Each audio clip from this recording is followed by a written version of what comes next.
Bonjour, je suis Philippe Descamps, je suis PUPH au CHU d'Angers, chef de service de gynéco-obstétrique.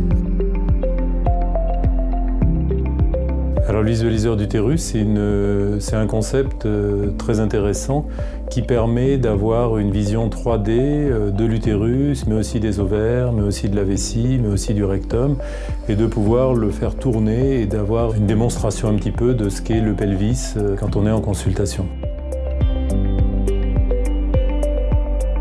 Les patientes, souvent, sont mal informées de leur anatomie. Il n'y a rien de visible chez les femmes, enfin moins que chez les hommes.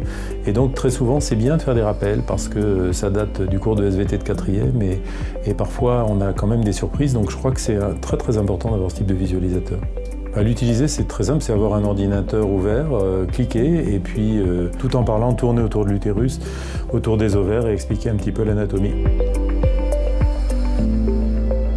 Alors, je pense qu'on peut utiliser ce genre de visualisateur pour toutes les pathologies gynécologiques, bien évidemment les fibromes, bien évidemment l'endométriose, mais ça peut également être pour des kystes ovariens, ça peut également être pour des prolapsus. On peut dire, vous voyez, votre utérus, il descend. Donc il y a un champ d'application qui est très important pour nous en consultation.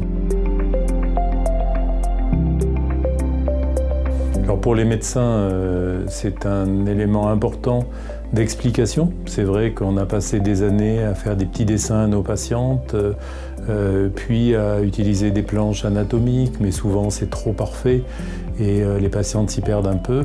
Et là, cette vision 3D est beaucoup plus illustrative et explicative dans la démonstration. Et puis effectivement, on peut l'utiliser aussi pour les étudiants, pour faire des cours. Et ça peut être un complément également de vidéos que l'on peut montrer, de vidéos de célioscopie, d'hystéroscopie, etc.